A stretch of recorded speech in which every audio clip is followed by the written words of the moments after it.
Hey, welcome to another round of the Serendipity soundtrack. I'm so lucky today to have Gabby Scollard, the author of Why I Stay, which is a book about suicide prevention. And we've gotten to know each other quite a bit, and so much of our encounter has been serendipitous in itself. But to hop right into it, is the spirit is pumping color into the world. Your story essentially is what it feels like to kind of have the color sucked out of the world. And so, welcome to the show, for one. I would Thank love to you. hear how it all came to be. Absolutely. Thank you so much for having me. How it came to be, I always think of this question, and some of it is a blur because that was a blurry part of my life. But long story short, I was in high school struggling with a few things, and I went to the doctor, and they said, "Oh, let's put you on birth control." I had no knowledge of what that was, never been on it, definitely didn't know the side effects of it. But I would say within 1 month, I had completely lost my personality. I didn't recognize myself. I didn't want to wake up. And prior to this, I've always been known as the happy girl. Like, I was living a good life. I can't lie. I'm privileged. I had lots of friends. I went to a good school. So there was really no complaints. And as I started to fall down this hole of darkness, I was thinking, what is going on? And I really didn't open up to anyone because that's embarrassing. You have nothing to be sad about. Why would you be feeling like you don't want to wake up anymore? Like, that's crazy. So I was definitely gaslighting myself, invalidating my feelings, and there was a lot of shame around that. And that's what the stigma is around mental illness. So I tried not to be too hard on myself, but ultimately it kept me from getting the help that I needed. And it took the people around me beginning to notice that I wasn't okay for me to reach out and say, okay, maybe I'm not. So it was actually my guidance counselor that noticed my grades were dropping, brought me in her office and said, "Are you okay?" And I lost it in that moment because nobody had asked me that.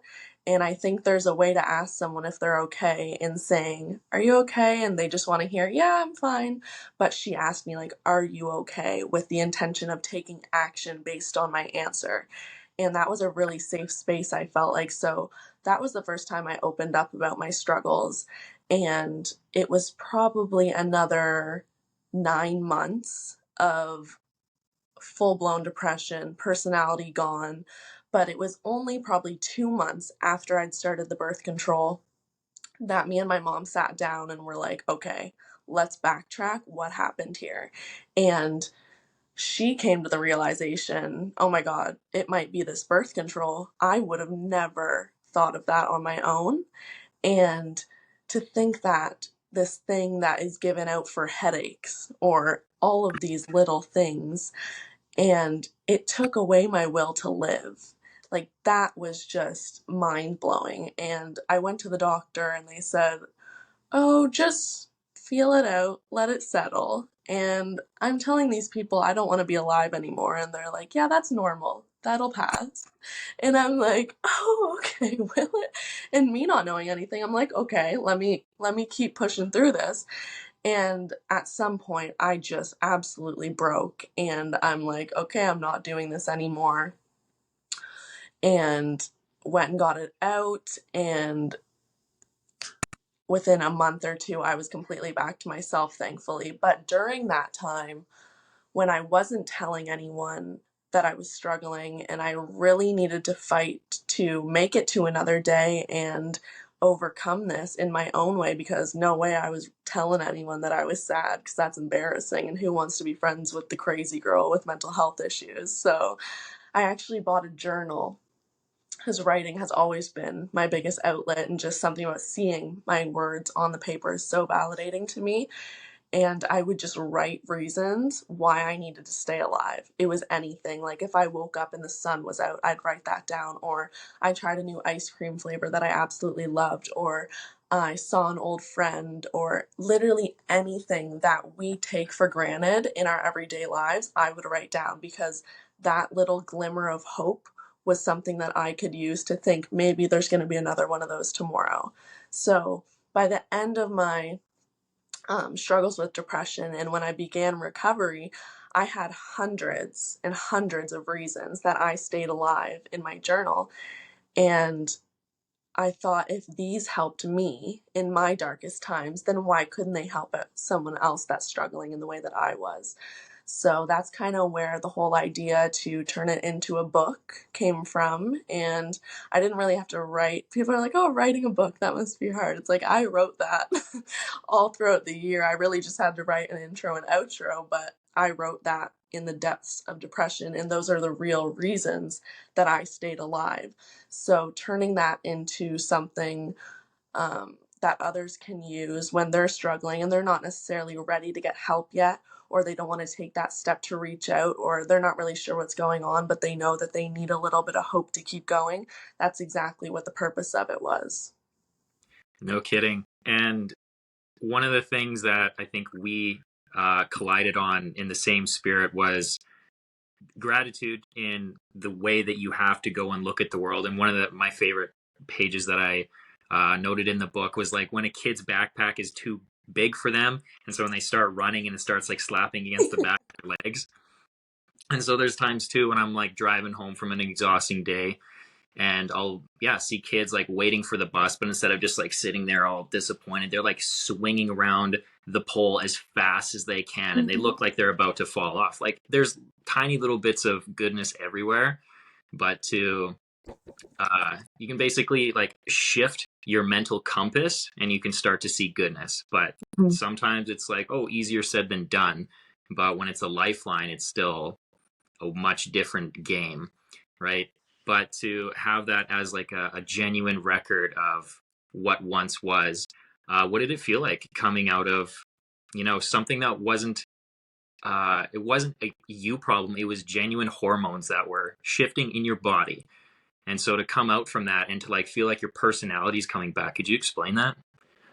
Yeah, I struggle to really put it into words because I think it's one of those things that unless you experience it yourself, you're never really going to understand the depth of it. And the scariest thing for me was, am I going to get my personality back? Is this me forever? Is this depression, this chemical imbalance, is this sticking around? And am I never going to laugh the same? Am I never going to do like be the bubbly, happy girl that I was? And I can confidently say that life before that, I was worried about never having those things again. In life after, I have more than I could ever imagine. So if anyone is feeling that way, please know that it does come back and it does get better. And I think it's obviously not initial. Like I had an IUD. So I got the IUD out in June, let's say. And by the end of July, beginning of August was when I started really noticing like, oh, I'm waking up happy and I'm feeling excited about the things I used to be excited about, and I'm recognizing myself when I look in the mirror. And it wasn't necessarily something that I was looking for because I think I was so discouraged that this was my new reality. I'm just going to have to live with this gray version of life forever because I'm never getting it back and my brain is ruined and all of these things. So I wasn't even thinking, oh, is today going to be the day that I'm better? It was just, I slowly started to notice in my everyday tiny little things that, like, oh, this is this again. And oh, I feel happy. And I didn't have to convince myself to wake up this morning. So it was really a gradual process of just recognizing everything in myself that I'd been missing. And it eventually, by 2 months, I was completely myself and who I was before depression. Well, I won't say I was who I was before depression because you're never going to be who you are before that experience, but I was back and had my personality and those main things that I was losing. Yeah. And I say this and it's always has to come with like a little bit more of an explanation, but like my gratitude comes from having a great relationship with like the darkest parts of my life and being a cancer survivor and all my friends and the things that we went through. And it's almost like a rebellious like constant hoorah of like, no, I have to remember how bad it was because I'm not immune to things ever going wrong again. Just because, Mhm. okay, I'm not taking birth control or I don't have cancer doesn't mean there's going to be forces that aren't going to come and like, yeah, have the potential to put us back in such a state. But now that you have a tool like that, you can kind of say like you wouldn't have it any other way because now you have the contrast to speak to people who've been in that situation. Mhm. But as for sustaining that and not getting too comfortable and now saying, oh, you didn't have to fight to get out of bed in the morning, I understand that you still have like a sustained gratitude practice no matter what, right? Like, how has that empowered your life and made it better as a result of bringing that practice into a good life, anyways?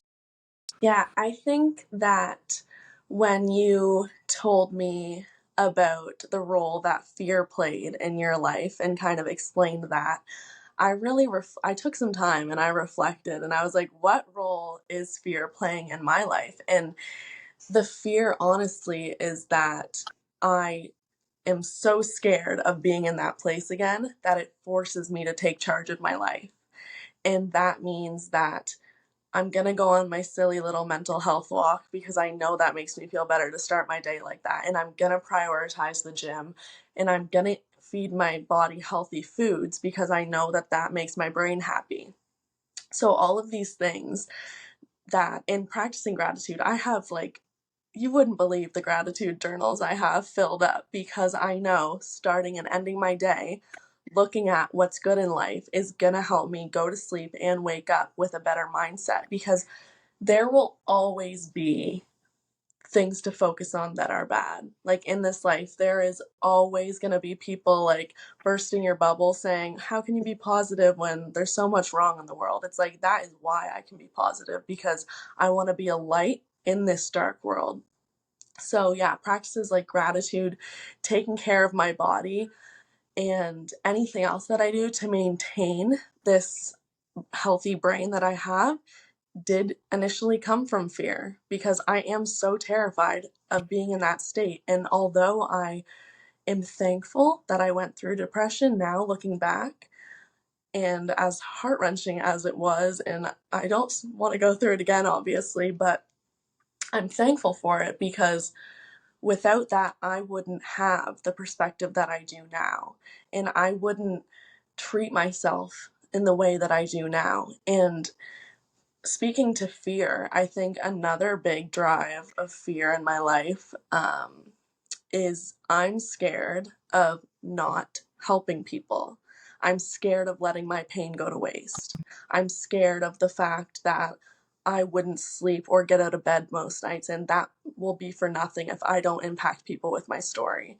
So, fear, I was really caught off guard when you first discussed like fear. I'm like, fear doesn't play a role. And I'm like, fear plays a role in anything good in my life because that is the drive behind anything meaningful, any depth I have, and any practices that I do to maintain what I've built. You said, and I appreciate this, I would never want to waste my pain. I forget how you put that. Never Yeah, have my never pain. waste a hurt. Never waste a hurt. Ooh.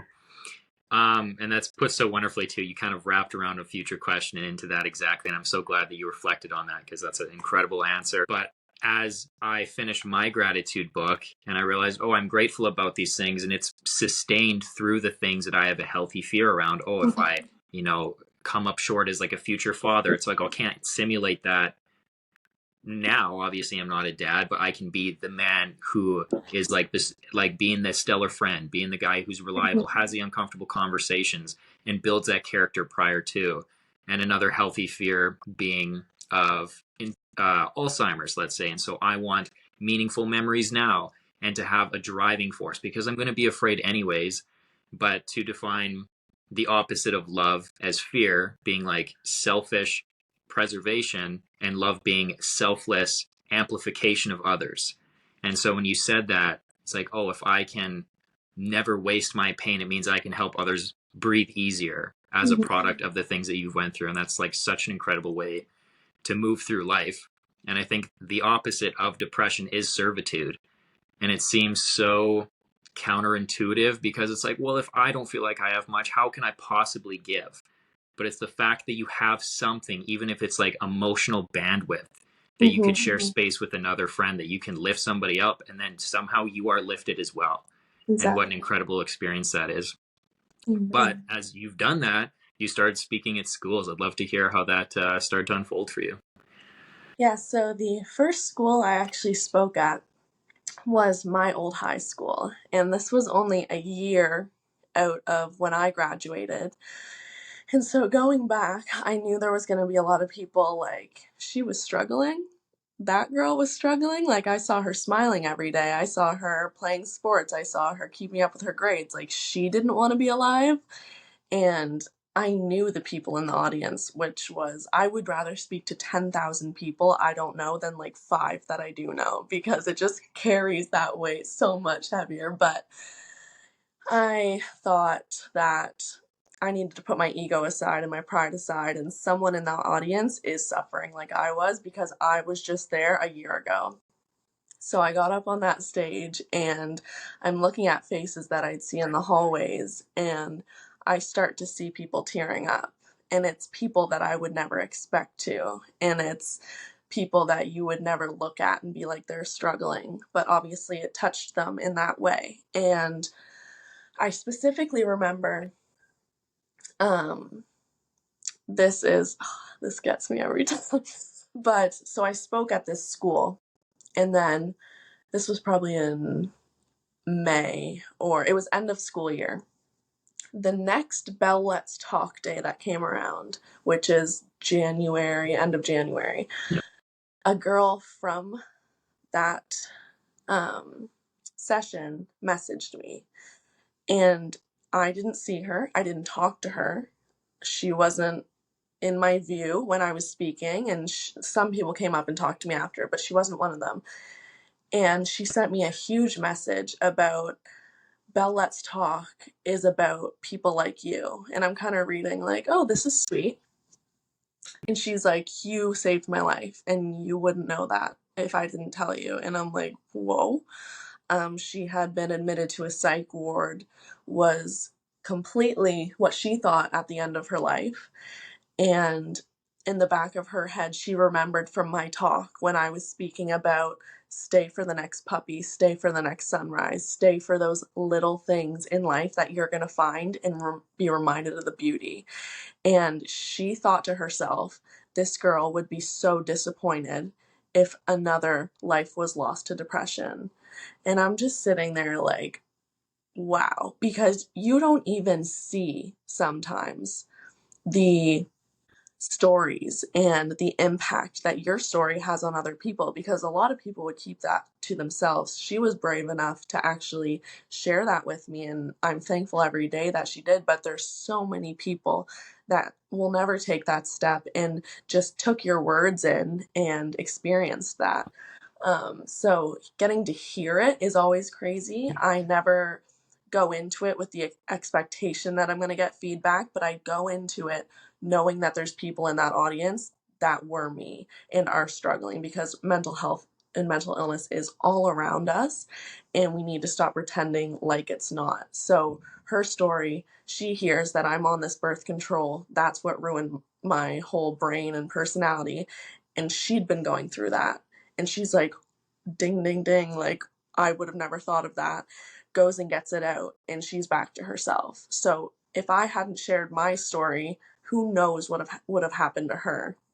And it's those things that are like, my pain wasn't wasted, and that is so validating. And that's not about me. I'm not using these people to be like, oh, I feel better, but to know that something I went through allows me to connect to people in a way that I wouldn't be able to if I hadn't gone through it is something super special. And so getting to step into schools, specifically high schools and junior highs, like, that is the most vulnerable state you can be in, and that phase of your life is hell enough on its own. So adding mental illness on top of that, I'm like, if I can make one of them feel a little bit better, like, my job is done. And that was the whole goal in publishing my book.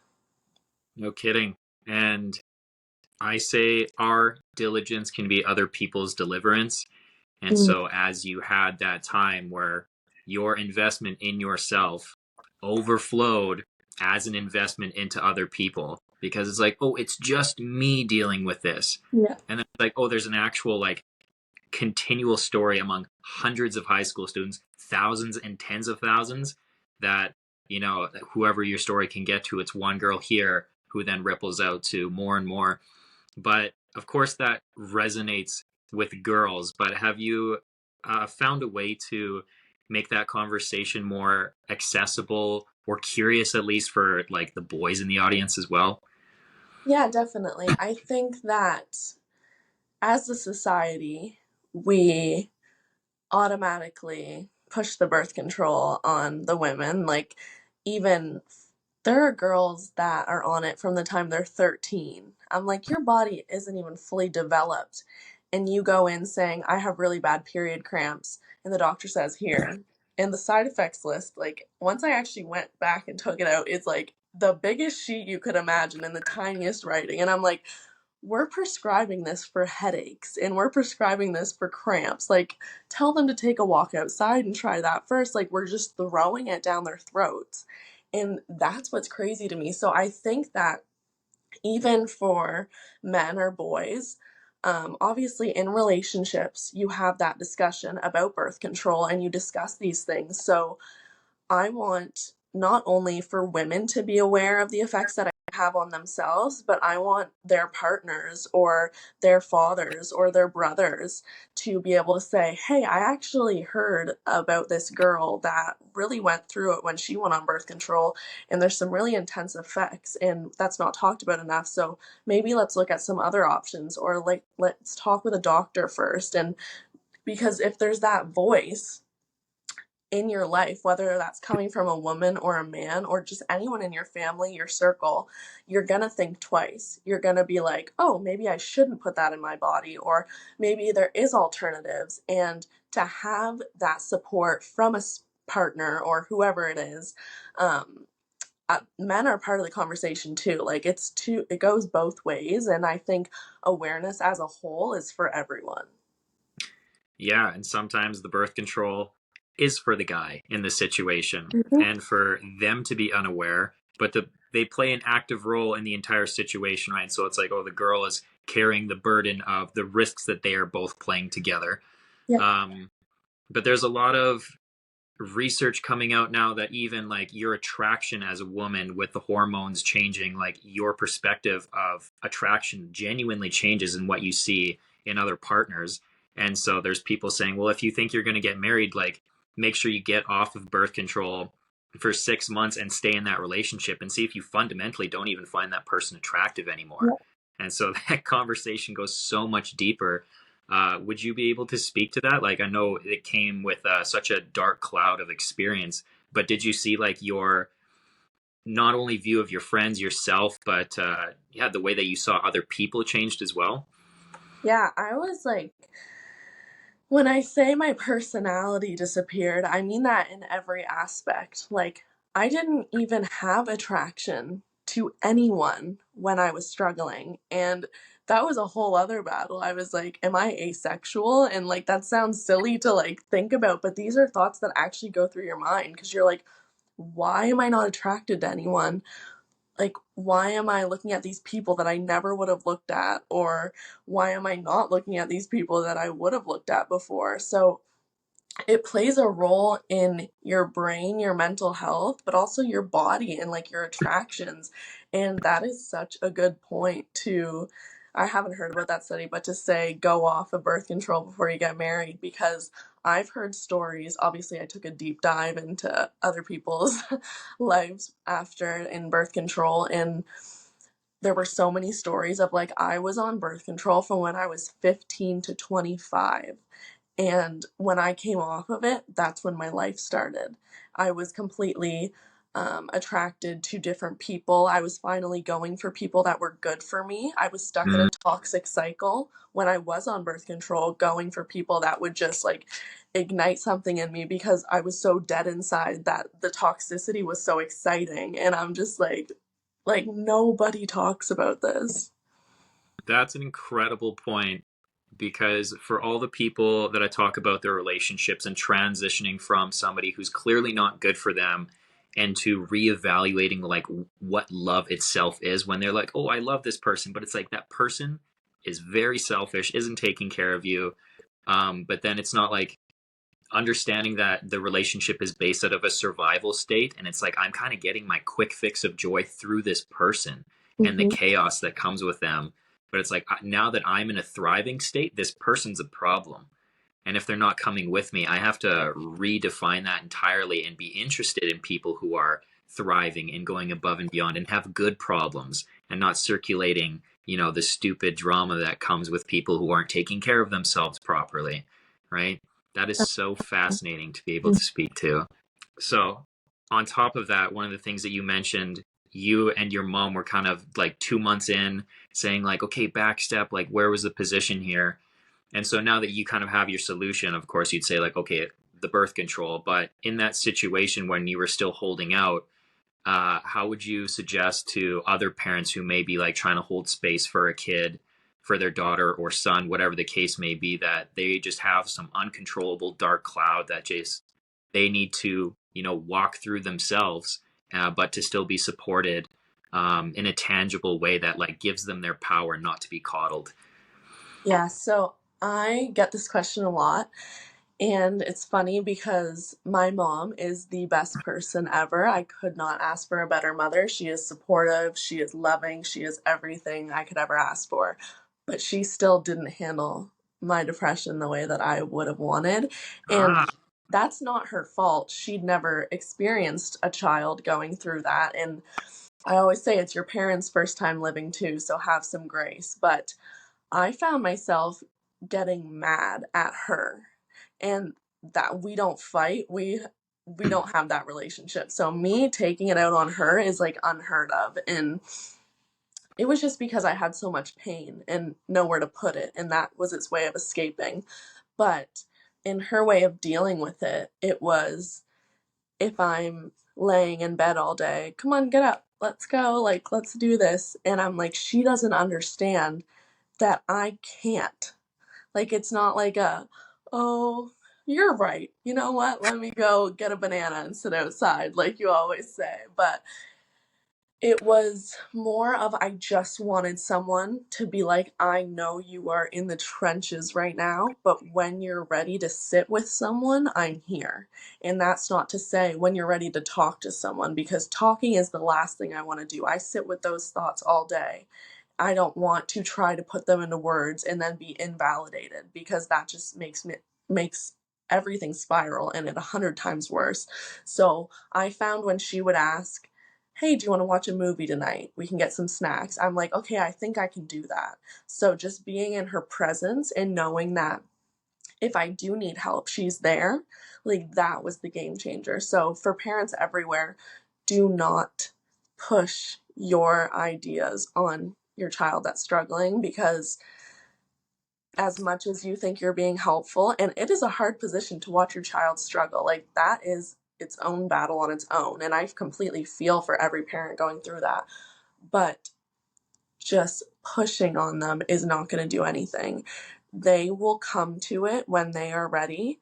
And all you have to do is say, I am here when you're ready to sit with me. And I mm, also, that's another reason that I published this book. It's not necessarily just for the 18-year-old girls that are struggling, right? It's for anyone. And parents can buy it and say, and put it on their kid's desk. Like, it's that in between thing when you're not quite ready to reach out for help, but you need something to keep pushing to the next day. So these are the things that they can give to their child so the child can ease into it without feeling like they're being absolutely shoved under the wing of their parent and just being told what to do, because that's never going to help. absolutely. And with that, as you were with her taking an inventory step back, where did it start? Of course, you're kind of looking outwards as if there must be some factor that came in and brought this upon you.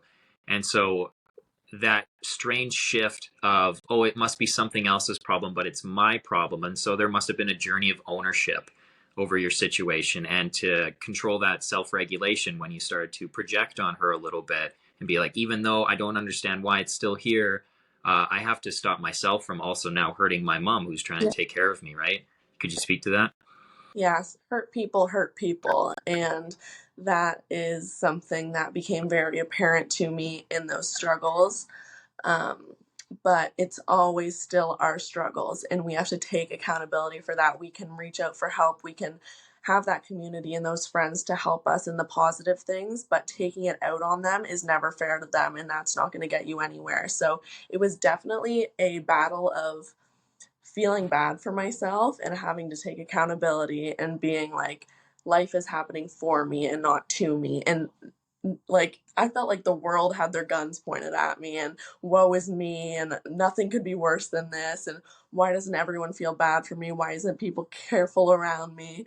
And you get into this state of thinking that the world should adjust to you, and you're allowed to react in the ways that you are because you're sick and you're hurt, and you get in this victim mindset. And there is some comfort in that because you don't have to take accountability, and you're sitting there like on your high horse thinking, I am awesome, and oh, I'm sick, as if, and it is a sickness, like mental illness, physical illness, treat them as you would. But I was sick, but I think I leaned into that too much to think, I'm sick, I need everyone to tend to me. So there was definitely a point of like, Gabby, wake up. This isn't helping anyone. This is letting you get comfortable in your sadness. And this is enabling you to not take any steps forward because you like the babying that you're getting and you like the support you're getting. So it was a big wake up call to snap out of that and be like, humble yourself. You're going through something, but you don't get to take that out on the world. Wow. The way that you also explain disease, I've came across as like dis-ease, meaning like lack of harmony. It's not just like a bodily situation, it's your relationship with other people. That's a dis-ease as Mhm. well. And so if you have a dis-ease with your relationship with the world, your hormones, it just translates into everything. Um, but yeah, if like create a new normalcy, it's kind of the new harmony of like, oh, my victimhood is creating a, a constant stream of I will be coddled, and I'm okay with that. It's enough. It's getting me through, right? But as this has been explained so far, it's almost explained as like a consistent dark cloud of lack of emotion for like the 9+ months. Was there any like breaks in the midst of that as you were like, oh, like I see these things worth staying here for, and you're romanticizing your own life? Did you have like cracks through the cloud where you got to be like, oh, like I'm Gabby again and I'm going to go be of service for a moment and kind of just feel that again? Or was it genuinely like A to Z for about a whole year of just like none of that? That's a good question. Honestly, mental illness, trauma, any sorts of that stuff, it does take a toll on your memory. Like, people will ask me questions, and I'm like, I don't know. And that's one of those questions I'm like, I don't really remember. But I do remember there would be moments where I would see a sunrise, or I would go for a walk and be like, maybe life is worth living. But it was never lasted long. I would try to do things to spark any type of happiness. I would order clothes online so I would have something to look forward to. I would make plans like 3 weeks in advance, plan to go for a coffee with someone, and like that would keep me holding on. But really, I just remember, especially my high school graduation was during this period, and I'm like, oh, I'm gonna be happy that day. And I'm in my cap and gown. I do my little walk, and I get back in the car and I bawl my eyes out because I'm like, I'm experiencing these things I've thought about my whole life, and I still don't want to wake up, and I still don't really care for that. And so those are the moments that really sat with me. I'm sure there were high moments, as life is up and down every day, human emotions, that's ought to happen. But yeah, it was definitely a constant cloud with like maybe just a little bit of sun shining through once in a while. But obviously there was, if I kept holding on. If it was a constant cloud, I honestly don't think I would be here.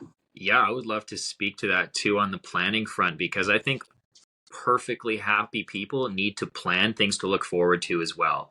Because I was convincing myself as Mr. Gratitude that whatever life's bring me, I will profit off of this pain, right? But that's kind of a defensive way about taking on the world. Whereas like, oh, I see goodness coming and I'm like inching towards it, Yeah. whether it's a plan or a call with a friend, or I'm going to go hike up a new hill I haven't been. It's nothing crazy, but just to know that, oh, I'm going to allow myself to take a step back from the monotony and the work, to go do something for the sake of itself, right? But yeah, absolutely, to in small form, to have like something within the week to look forward to, even if it's a dinner, to know like, oh, I'm gonna have my favorite food like shrimp or something a couple of days from now. Like, you get dopamine from fantasizing about certain things, and that was so fascinating in like the world of addictions as well. It's like, okay, I need something more profound, and just thinking about the thing that you're going to cope with your life is a form of like circulating that dopamine and building relationship with something. Mhm. And so to just have something profound that you can invest in and hope towards, changes your relationship with your future by sustaining positive endorphins in your body by just fantasizing about the right things. But on that note, what's next for Gabby? That's a good question. I ask myself that every single day. Um, I am writing a second book. I never really planned on it. I thought that was my one book and I would kind of move on, but seeing the effect that it had on people, it's kind of like, if I have this gift, how could I not continue to share that? So I definitely have a passion for figuring out this life and doing that in a way that helps people live their everyday life to the fullest. So I don't want to share too much, but I am, in the way that we met actually, I am interviewing cancer survivors, suicide survivors, those who have lost loved ones to those things, generally wise souls that I meet along the way, wise elders that I've come across, because these people have all gone through something that has altered the way they view this life. And I think that that is the most precious thing and the most precious wisdom that you can hold, because someone who hasn't gone through that can listen to that wisdom and take in that advice without actually going through that. And what a blessing that is, because we don't wish that on everyone that walks the earth. And although we never regret the things that we go through, we definitely want to get those messages out to people before that tragedy strikes or before that thing flips their life upside down. So my goal in that is to collect this wisdom from all these people and hopefully spread it to the younger generation, spread it to the people that haven't gone through those things yet, and see what they can take from what those people have already gone through. And I think that is beautiful, and it'll be a place that people can go when they're like, what matters in this life? Like, honestly, everyone asks themselves that question at one point or another. They're like, wait, I'm on a floating rock. Like, what am I doing here? So to have a collection of advice and wisdom from people that seem to have it more figured out than we do in what truly matters, I think could be really beneficial to anyone that reads it. Well, I'm a little bit biased because that's the book version of this podcast. Look at um, that. because that's absolutely it. It's like celebrating the blooper reel and the sorrows of life, and being like, oh, if I can take this on with class and transmute this pain in such a way that somebody else can breathe easier, then I can justify this pain and make it a blessing on Mhm. somebody else's behalf, which is the coolest thing. You're going to meet the most amazing people, just like exactly how I met you, basically. And how this can pay forward. Somebody's going to get to hear your story. People from both of our networks are going to, maybe hear about birth control and stuff for the first time. And, relationships may genuinely change as a, like, the little snippets that can come from this. Mhm. Um, but as I allow my guests to ask the next guest a question, you have to be put on the spot. I know you are in this new beginning. You moved across the country, and so you're basically putting new roots in the ground. But the question is, what is holding you back from making the next major step in this progress, or in this project that you are creating next, if any? Mm. I think that, damn, who asked me that? Because they nailed that. I think the only limiting factor is myself and the fact that I tend to put a lot of pressure on myself in perfectionism, as I think a lot of people do. If you care about anything, you're going to do that. And I think that I talk myself into thinking that I don't deserve to help people. And who am I? And why do I think I have the right to do all this? And when you say it out loud, it does sound silly. Like, that is mean and that is not true. And I can speak those things and know that. But in your head, you're working on your book, you're typing at a little coffee shop, and you just get a moment of, does anyone care? Is anyone going to listen to a 21-year-old girl? And I definitely do have those doubts, and that can sometimes sink in my head a little bit. And I will push the project away, not purposely, but I think even in a relationship with a human being, if you're insecure, you're going to push them away so they don't see those parts of you. And so we tend to just kind of take that step back when we are doubting ourselves and when we are insecure and when we are doubting our ability to perform, because God forbid the world see us mess up or make a mistake, because that's just the worst thing that could ever happen in our brains. So definitely I'm trying to let go of that perfectionism and being seen trying, because being seen trying, I think if you can get over that and you can tackle that and you aren't afraid to be like, here I am, world, watch me mess up, I'm going to try all these things, then you have everything figured out and you are going to take the world by storm. Again, I'm biased that that's like one of the favorite things you could have said, because I'm also 6 years deep in that argument. And there's been fruition of my own book where people say, hey, you got me out of like an abusive relationship, or you changed my relationship with my career, and I'm a better dad because of the perspective that came with my upbringing. That, some people said, who's going to relate to a cancer surviving horseback guide? And so stuff like that's like, oh, yeah, I guess so. Who can, right? Not many. But it has nothing to do with the content, but the so much as my relationship with the struggle and the power as a vibe architect of our own life to be like, I will make magic out of this. Fucking watch me, you Mm-hmm. know? And you can do the same, and to like give myself permission and to realize that if I can also not to like intentionally make myself look small, but to take the inventory of my insecurities. But despite all of this reason that I have to not act upon it, is exactly why this has meaning whatsoever. If I was perfect, then no one could relate to me because everybody's wickedly flawed. We are all Mm-hmm. so abundantly wounded that the fact that we act otherwise is just bananas, right?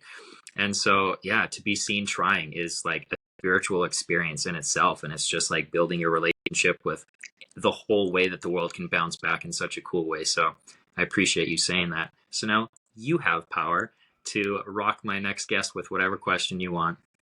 Oh, let me think about this one. God, there's so many ways you can go with this. And I love that you don't let people prepare for this, because if you do, then I'd honestly probably search up good questions to ask people. But I would probably ask, what would you do if there was no fear of failing? What are you not doing because you're so scared of being seen trying? All right. Game on. I love, because all my guests are going to be like, they will take a soulful step back and, give a good answer to that. So I game look on. forward to it. Yeah. Okay. Well, thank you so much, Gabby. Where can we find you? Instagram, I post content about my book and my mission. I'm going through a bit of a rebranding, but Instagram is at Why I Stay Book, or my main account is Gabby Scollard. And I also have a website, www.whyistay.ca. You can connect with me anywhere, and I'm happy to hear stories. And if you are a cancer survivor, suicide survivor, someone that has lost someone, know a wise elder, feel free to connect with me. I'm still writing the book. Reach out. I would love to hear your story. I would love to connect with you and have your wisdom be a part of my project.